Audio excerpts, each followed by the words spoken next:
له مس کاله تر دې حاله 13مه برخه. ما ورته ویلې وروره ډاکټر ته راغلی یم خو راڅخه ورک د دې معروف په نوم یو متخصص دی.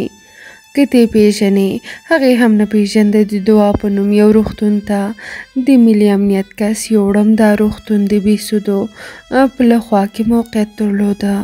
له موټر نه په راوتو له ما سره یې تلیفون ولیده. ما نه یې شمېره وغوښته او ما هم ورکړه. ځان یې ډېر مهربانه ښوده. دا چې زما دنده نه وه عامه روغتون کې مې استعفا ورکړې وه. یاد کس زما د شخصي ژوند په اړه پوښتنه وکړه او ما هم ځواب ورکړ. راته یې ویلې که ستا خوښوي دنده به درته پیدا کړم. زه هم خوشحاله شوم. د سر په خوځېدو مې ومنله. کور ته راغلم. څو ورځې وروسته د ملي کس زما اسناد او عکسونه وغوښتې. ښار ته لاړم. د 2 نورو ملګرو سره یې خواته لاړم. اسناد مې ورکړه او بیرته ترې لاړم. څو مودې وروسته یې راته زنګ بیا ووهه. د واده غوښتنه یې وکړه. ما ترې وخت واخیسته.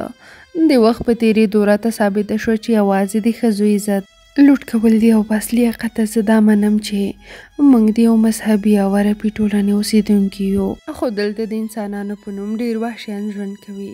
ته دا ومنه کله چې یوه نجلۍ د دندې لپاره مراجعه وکړه هلته د ادارې یو مشر رهبر یې لومړی قواره ویني. که ښکلی و نو کار یې وشو او بیا وروسته ترې استفاده هم کوي. هغه په انګلیسي کې ورته بلک میل وایي او که څه وایي. دا هم دغه حالات په یو شعر کې ډېر ښه انځور کړی دی. ستا په بازار کې خوشحالي بې پیسو نه خرڅېده. چې را سره نه وې پیسې نو زه بدلم درڅخه. دلته د پیغلو له وجوده سترګې نه وتلې. غربت ونه مې وې جامې نو زه بدلم درڅخه. خو له رب نه مې راضي یم چې ډېر زر یې راته وشرموو. ما چې اسناد ورکوو 2 ملګرې مې را سره وې او بله دا چې د سړک پر سر مې ورته وسپاره. د هغې پلان زما لپاره دا و چې ما بلک میل کړي. دا چې څنګه انسان و د هغې نږدېدو زما شمېره ترې پټه کړې وه او ما ته یې رسوا کړ. اړیکه شاوخوا 1 میاشت وخت ونیوه. له هغې ورځې راهیسه ترې خبر نه لرم. د دې کارونو زما باور په سړیو صفر کړ. د دې کار زه ډېره هوښیاره کړم او ژوند ته مې ښه پام شو. که څه هم ډېرې ستونزې موجودې وې د ژوند ډېر ضرورتونه ما پخپله پوره کوه. کورنۍ مې ما باندې ډېر باور درلوده. د پوهنتون دوره او د روغتون د دندې دوام په وخت مې کور ته تګ او راتګ پخپله کوو چې په دې وخت کې له یوې ستونزې سره مخ شوم. پلار او بابا مې جدي پرېکړه وکړه چې ما د کاکا په بدل کې ورکړي. ما یې جدي مخالفت وکړ. پلار مې ډېر زیات جدي و او غوسه یې وکړه او ویې ویلې دا کار به حتماً کېږي. دا زما اخرنۍ پرېکړه ده. زه هم مجبوره وم. حل لاره مې لټوله. دا چې وړانګه زما تر ټولو نږدې ملګرې وه او له ټولو رازو نیازه مې خبره وه.